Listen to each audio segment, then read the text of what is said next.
அஸ்ஸலாமு அலைக்கும் வரஹ்மத்துல்லாஹி வபரகாத்துஹு. அன்புக்குரிய சகோதர சகோதரிகளே, நம்ம எல்லாத்துக்குமே ஆசை என்ன தெரியுமா? ஆசை, நம்ம பல நேரங்கள் அல்லாட்ட கையேந்தி துவா செய்கிறோம்.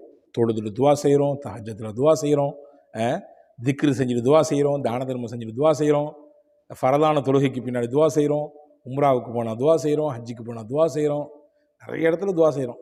எல்லாத்துக்கும் என்ன ஆசை அப்படின்னா, அந்த கேட்குற துவானா கபூலியத் ஆயிரும்னு ஆசை இருக்காதா? பின்ன அந்த எண்ணத்தில் தான் நம்ம துவாவே செய்கிறோம் இல்லையா?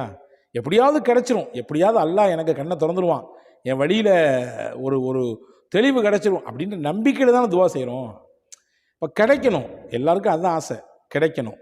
இன்றைக்கி நான் சொல்லித்தரக்கூடிய விஷயம் நிச்சயமாக உங்களுடைய துவாவை உங்களுக்கு கிடைக்க செய்யும். நீங்கள் கேட்ட கோரிக்கையை உங்களுக்கு பெற்றுத்தர வழிவகை செய்யும்.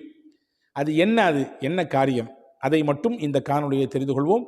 முழுமையாக பாருங்கள், சிறந்த பலன் உங்களுக்கு கிடைக்கும் என்று நான் நம்புகிறேன்.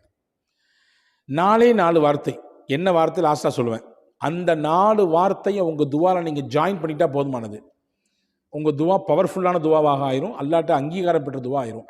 அதுக்கு முன்னாடி ஒரு விஷயம் தெரிஞ்சுக்கங்க, எப்பொழுதுமே துவா செய்யும் பொழுது இது கிடைக்குமா கிடைக்காதா, அல்லாஹ் தருவானா தரமாட்டானா, இதெல்லாம் எங்கே அல்லாஹ் தரப்போகிறான், எனக்கெல்லாம் எங்கே பதில் கிடைக்க போகுது, நம்மெல்லாம் துவா செஞ்சால் கபூலியத்தாகுமா அப்படின்ற குறைந்த மதிப்பீடோடு நீங்கள் துவா செய்யக்கூடாது. முதல்ல ஃபதுல்லாஹ வஅன்தும் மூகினூன பில் இஜாபா ஹதீஸிலே வந்திருக்கிறது. நீங்கள் உங்களை படைத்தவனிடத்திலே நீங்கள் துவா செய்யுங்கள். எப்படி கேட்கணும் தெரியுமா? அல்லாஹ் உங்களுக்கு பதில் கொடுப்பான் அப்படின்ற 100% நம்பிக்கையோடு கேட்கணும். நம்மளுக்கு பதில் சொல்லாமல் யாருக்கு சொல்ல போகிறான் பதில், நம்மளுக்கு பதில் சொல்லாமல் யாருக்கு அல்லாஹ் சொல்ல போகிறான் அப்படின்ற நம்பிக்கையில் கேட்கணும் அப்படின்னு ரசூலுல்லாஹ் கற்றுக் கொடுத்தாங்க. பொதுவாகவே துவா செய்யும் பொழுது அடிப்படை விஷயம் இது, அடிப்படை விஷயம். நம்ம கேட்டால் அல்லாஹ் தருவாங்க, நம்மளை விட்டுற மாட்டான். நிச்சயமாக அல்லாஹ் அந்த கோரிக்கையை நிறைவேற்றுவான், நிச்சயமாக அந்த கஷ்டத்தை அல்லாஹ் போக்குவான், நிச்சயமாக அந்த இடைஞ்சலை அல்லாஹ் நீக்குவான், நிச்சயமாக அந்த நஷ்டத்தை அல்லாஹ் ஈடு செய்வான், நிச்சயமாக அல்லாஹ் நம்ம போட்ட முதல்ல ரெட்டிப்பாக பன்மடங்காக திருப்பி தருவான், நிச்சயமாக நம்ம வாழ்க்கையில் முன்னேற்றத்தை தருவான், நிச்சயமாக நமக்கு அல்லாஹ் கல்வியை கொடுப்பான், படிச்சிருக்கோம் நிச்சயமாக நமக்கு வேலையை தருவான், பெற்று வச்சிருக்கோம் பிள்ளைங்களை நல்லபடியாக வளர்த்து கொடுப்பான் அல்லாஹ், நிச்சயமாக நம்ம பிள்ளைகளுடைய எதிர்காலத்தை அல்லாஹ் சூனியமாக ஆக்கிற மாட்டான். இப்படி நம்பிக்கை இருக்கணும். என்ன அப்படின்னு அறநம்பிக்கையோடு கேட்டிங்கன்னா, அவநம்பிக்கையோடு கேட்டிங்கன்னா அது அப்படி தான். இது அடிப்படையாக புரிஞ்சுங்க. இதுக்கு பின்னாடி உங்கள் துவா எப்போ செஞ்சாலும் துவாவில் கவனிக்கப்பட வேண்டிய மிக முக்கியமான விஷயம், முதல்ல அல்லாஹ்வை தஸ்பீ செய்யணும், அல்லாஹ்வை புகழணும், அல்ஹம்துலில்லாஹி ரப்பில் ஆலமீன் சொல்லி தான் உங்கள் துவாவை ஸ்டார்ட் பண்ணணும். 2வது விஷயம் கவனிக்க வேண்டியது, அல்லாஹ்வின் ரசூல் முஹம்மது ஸல்லல்லாஹு அலைஹி வஸல்லம் ஸலவாத்து சொல்லணும். அதுக்கு அடுத்து தான் உங்களுடைய கோரிக்கையை கேட்கணும். நேராக போன உடனே யா அல்லாஹ் எனக்கு அதை கொடு இதை கொடு, முதல்ல என்ன செய்யணும்? முதல்ல அல்லாஹ்வை புகழணும். 2வது அல்லாஹ்வினுடைய தூதர் முஹம்மது ஸல்லல்லாஹு அலைஹி வஸல்லம் அவர்கள் மீது ஸலவாத்து சொல்லணும். அதுக்கு பின்னாடி உங்கள் கோரிக்கையை கேட்கணும். கேட்கறதுக்கு முன்னாடி நம்பிக்கையாக 100% யக்கீனோடு கேட்கணும். இந்த 3ஐயும் நீங்கள் வச்சுக்கிட்டு துவாவில் ஒரு 4 வார்த்தையை சேர்த்துங்க, முடிஞ்சு போச்சு. நிச்சயமாக அல்லாஹ் அந்த துவாவை கபூல் செய்வான்.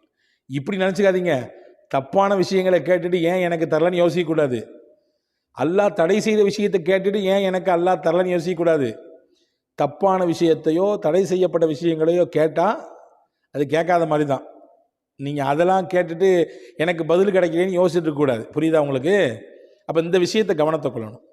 எனவே அன்பான சகோதரர்களே, ஹஸரத் அலா இப்னுல் ஹதரமி அப்படின்னு ஒரு சஹாபி இருந்தாங்க. அந்த சஹாபி சொன்ன வார்த்தை தான் இது. அல்லாஹ்வுடைய திருநாமங்களில் 4 முக்கியமான திருநாமம். அதை சொல்வதின் வழியாக நம்முடைய துவா பவர்ஃபுல்லாகுது. இந்த அலா இப்னுல் ஹதரமி என்ன செஞ்சாங்க அப்படின்னா, இந்த 4 வார்த்தையை சொல்லி துவா செஞ்சாங்க. ஒரு பாதை வழியாக ஒரு பெரிய ஊருக்கு படை திரட்டி போய்கிட்டு இருக்காங்க. கொண்டு போன தண்ணீர்லாம் காலியாக போச்சு.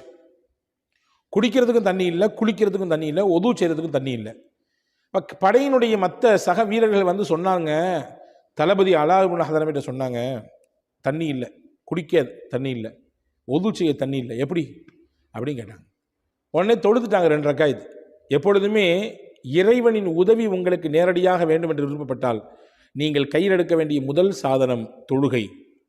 தொழுகையின் வழியாக நீங்கள் அல்லாஹ்விடத்தில் உதவியை எதிர்பாருங்கள் என்று திருக்குரான் சொல்லுது. நான் சொல்கிற வெத்து வார்த்தை இல்லைங்க, இது திருக்குரான் சொல்லக்கூடிய உண்மை வார்த்தை. நீங்கள் தொழுகையை கொண்டு உங்கள் ரப்பிடத்திலே உதவியை தேடுங்கள்.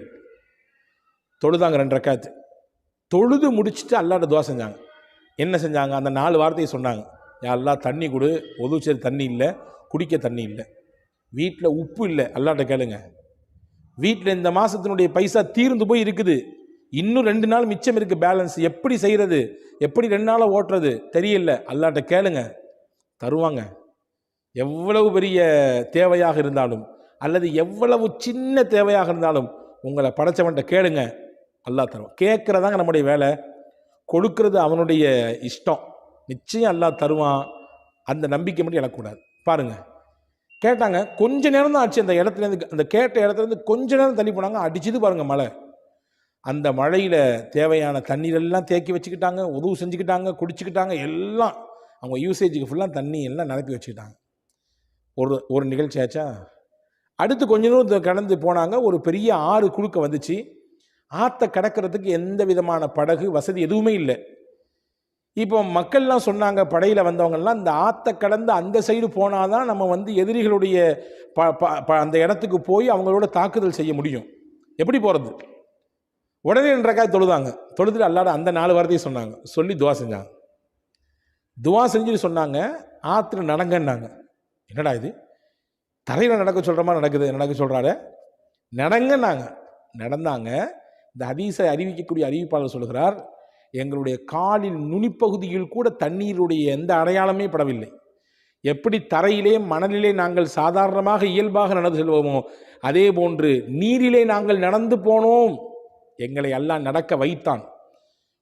பெருசாக இல்லை, ஒரே ஒரு கான்செப்ட் தான். தரையில் நடக்க வைக்கிற அல்லாஹ் எங்கேயும் நடக்க வைக்கிறான்னு அர்த்தம், நீர்லையும் நடக்க வைக்கிறான்னு அர்த்தம். அவன் தானே நடக்க வைக்கிறான், அவன் தானங்க பேச வச்சான். இதே நாவு நம்மள்கிட்ட இருந்துச்சு, ஆனால் 2 வயசில் பேச்சு வரலையே. இதே நாவு நம்மள நிறைய பேர்கிட்ட இருக்குது, ஆனால் 20 வயசு ஆன பின்னாடியும் பேச்சு வரமாட்டேங்குதே. ஏன்? பேசுறது நான் இல்லை, பேச வைக்கிறது என் ரப்பு அப்படின்னு நினைக்கணும். அப்போ அவன் தான் நடக்க வைக்கிறான். இந்த துவாவுக்குரிய பவர் அது அல்லாஹ் செஞ்சான். ஆச்சா. 3வது கொஞ்ச நேரம் கழித்து திரும்பி வரும்பொழுது இந்த தளபதி அலா இப்னு ஹதரமி வஃபாத் ஆகிட்டாங்க. இறந்த பின்னாடி அவரை குளிப்பாட்டுக்கு தண்ணி பார்க்குறாங்க, தண்ணி எங்கேயுமே கிடைக்கல. பரவாயில்லன்னு சொல்லி அதே ட்ரெஸ்ஸோட குழியை தோண்டி நல்லடக்கம் பண்ணிட்டாங்க. பண்ணி முடிச்சுட்டு கொஞ்சம் தூரம் போனாங்க, அங்கே ஒரு நீர்நிலை இருக்குது, தண்ணீர் இருக்குது. இப்போ அதில் ஒரு பேர் சொன்னாங்களாம், சரி பக்கத்துலேயே தண்ணி இருக்காங்க, சரி பரவாயில்ல, மறுபடியும் குழியிலேருந்து அவரை எடுத்து கொண்டு வந்து மறுபடியும் கழுகி அவரை குளிப்பாட்டி மறுபடியும் அடக்கம் செய்வோம் அப்படின்னு சொல்லி போய் தேடினாங்க. பாருங்கள், எங்கே அடக்கணுன்றதே தெரியாமல் போச்சு. அடக்கம் பண்ண இடத்தினுடைய அடையாளமே இல்லாமல் ஆகி போச்சு. ஒரு அடையாளத்தோடு தான் வச்சுட்டு போனாங்க, அடையாளமே இல்லை. இப்போ அந்த கூட்டத்தில் ஒருத்தர் சொன்னாரா, நீங்கள் அந்த பாடியெல்லாம் தேடாதீங்க, ஏன்னா அவர் துவா செஞ்சுருக்காரு. என்ன துவா செஞ்சுருக்காரு தெரியுமா? யா அல்லாஹ், நான் இறந்து போய்விட்டால் என்னுடைய உடலை நீ மறைத்து விடு, இன்னும் என்னுடைய ஔரத்தை, என்னுடைய மறைவிடத்தை யாரும் பார்க்காத விதத்திலே என்னுடைய நிலையை நீ ஆக்கிவிடு என்று துவா செய்திருக்கிறார். எனவே அவருடைய துவாவினுடைய அந்த பவர், அல்லாஹு தஆலா அவருடைய உடலை என்ன செஞ்சிட்டான்? மறைச்சிட்டான். எனவே நீங்கள் அவரும் அந்த துவாவை செய்யும் பொழுது அந்த 4 வார்த்தையை சொல்லி தான் துவா செஞ்சார். எப்போதுமே துவா செய்யும் பொழுது எப்படி அந்த 4 வார்த்தையை சொல்லுவாரோ அதே 4 வார்த்தையை சொல்லி தான் துவா செஞ்சுருக்காரு. அதனால் நம்ம இங்கே தான் பக்கத்தில் போயிட்டு வந்திருக்கோம், ஆனால் போயிட்டு வரக்கூடிய கேப்பில் எங்கே அடக்கம் செஞ்சோன்ற அடையாளத்தையே அல்லாஹ் மாற்றிட்டான்னு சொன்னால் அந்த துவாவினுடைய பவர் அல்லாஹ் ஏற்றுக்கிட்டான்னு அர்த்தம். ஆச்சா. 3 நிகழ்ச்சி அவருடைய வரலாற்று நடந்திருக்கு. இந்த 3 நிகழ்ச்சியிலையும் அந்த 4 வார்த்தை சொல்லியிருக்காங்க. இப்போ நீங்கள் கேட்குறது எனக்கு புரியுது அஜரத், அந்த 4 வார்த்தை என்ன அஜரத் சொல்லுங்க, அப்படி தானே? 4 வார்த்தை சொன்னாலும் நறுக்குன்னு சொன்ன மாதிரி இருக்கணும் அஜரத் அப்படின்னு நம்ம பல பேர் கேட்குறோமா இல்லையா? அந்த 4 வார்த்தை தான் நம்முடைய துவாவுக்கு அங்கீகாரத்தை பெற்றுத்தரக்கூடிய வார்த்தை, அல்லாஹினுடைய திருநாமங்களில் கட்டுப்பட்ட வார்த்தை. எது அந்த 4 வார்த்தை? கவனப்படுத்துங்கள். யா அலியு ஃபஸ்ட்டு, யா அலீமு, யா ஹலீம், யா அலியு, யா அதீம். மறுபடி சொல்கிறேன், யா அலீமு, யா ஹலீம், யா அலியு, யா அதீம். இந்த 4 வார்த்தை தான்.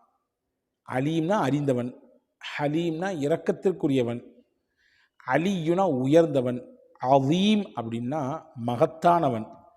இது எல்லாத்துக்கும் பொருந்தக்கூடியவன் அவன் ஒருத்தன் தான், அல்லாஹ் மட்டும்தான். அல்லாஹனுடைய திருநாமம் இந்த நாளை சொல்லி அலாவுல் ஹதரமி ரலியல்லாஹு அன்ஹு அவர்கள் துவா செய்தார்கள். அவருடைய துவாவை அல்லாஹ் கபூல் செய்தான். அந்த துவா கபூல் செய்யப்படுவதற்கான முக்கிய காரணியாக இந்த நாள் இருக்கிறது. இந்த நாளோடு சேர்ந்து நமக்கு தக்வா இருக்க வேண்டும், அல்லாஹுடைய பயம் இருக்க வேண்டும், அல்லாஹ் தருவான் என்ற நம்பிக்கை இருக்க வேண்டும். நான் அல்லாஹ்வின் அடிமை, எனவே தான் அவரிடத்தில் கேட்கிறேன், நான் உரிமையோடு கேட்கிறேன் என்ற எண்ணம் இருக்க வேண்டும். இதெல்லாம் இருந்துச்சுன்னா நிச்சயமாக நம்முடைய துவாவும் கபூலாகும். இந்த 4 வார்த்தையை கொண்டு இன்ஷா அல்லாஹ் யோசிப்போம், நம்முடைய வாழ்க்கையை செயல்படுத்துவதற்கு முயற்சிப்போம். எல்லாம் வல்ல அல்லாஹ் தௌஃபீக் செய்வானாக. வஸ்ஸலாம். அஸ்ஸலாமு அலைக்கும்.